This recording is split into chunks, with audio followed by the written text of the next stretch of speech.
This channel does not promote any violent, harmful, or illegal activities. All content provided by this channel is meant for an educational purpose only.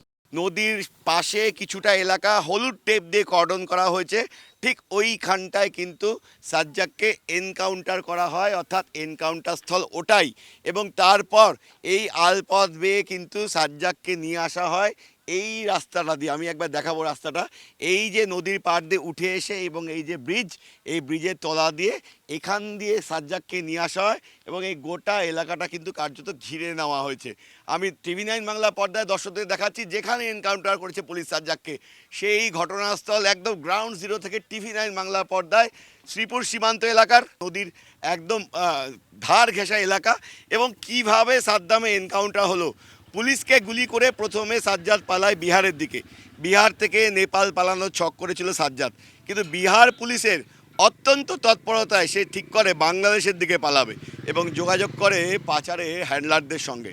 এবং তারপরে কিন্তু গতকালই বিহার থেকে সকালে বাংলায় ঢুকে আশ্রয় নেয় সাজ্জাদ সীমান্তবর্তী এই গ্রামে। আর এখানেই বড় সাফল্য পায় পুলিশ। এই হ্যান্ডলারদের মধ্যে থেকেই পুলিশ খবর পায় যে এই এলাকায় সাজ্জাদ আশ্রয় নিয়েছেন। এরপর গভীর রাতে গোটা এলাকা পুলিশ ঘিরতে শুরু করে।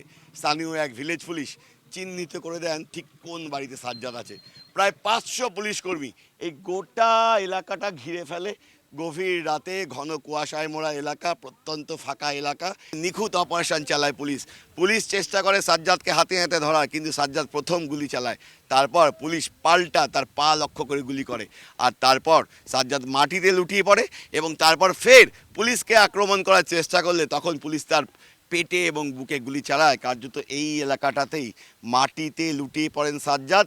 সাজ্জাদ মারা গিয়েছেন নিশ্চিত হতেই সাজ্জাদের দেহ এই যে আলপথ বেয়ে এখান দিয়ে নিয়ে এসে একদম এই জায়গাটা দিয়ে তুলে নিয়ে আসা হয় এবং এই ব্রিজে নিয়ে আসার পর এখান থেকে প্রথমে লোধন হাসপাতাল, যে স্থানীয় যে হাসপাতাল ব্লক স্বাস্থ্যকেন্দ্র, তারপর সেখান থেকে গোয়ালপুকুরে নিয়ে যাওয়া। আমরা খবর পেলাম যে সাজ্জাদ আলম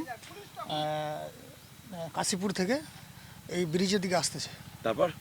তারপর শুনে যখন আমরা এদিকে ধাওয়া করি, যখন এখানে আমরা শুনলাম যে আমাদের অফিসের উপরে পুরো হামলা করে দিল। কত পুলিশ কর্মী ছিল তখন? তখন মোটামুটি 3 জন ছিল ওরা অফিসাররা, আর বাদবাকি সিভিকগুলো ছিল কিছু টোলাই, আর ওখানে পুলিশ ছিল আমাদের। তারপর কি হলো? তারপর শুনলাম শব্দ বন্দুকের, যখন শব্দ হলো তখন আমরা খবর পেলাম যে ওখানে বডি পড়ে গেছে। বডি এই জায়গাটাতে? এই জায়গাটাতে। তখন কটা বাজে? তখন 7:40। মোট কটা গুলি চললো? শব্দ পেয়েছিলাম মোটামুটি 2-3টা। একদম আপনারা তো চোখের সামনে দেখেছেন বডি পড়ে আছে? না, চোখের সামনে না, আমি 1 কিলোমিটার দূরে। তারপর চলে আসলেন? না, আমি ওখানেই ছিলাম, ভয়ে আসিনি।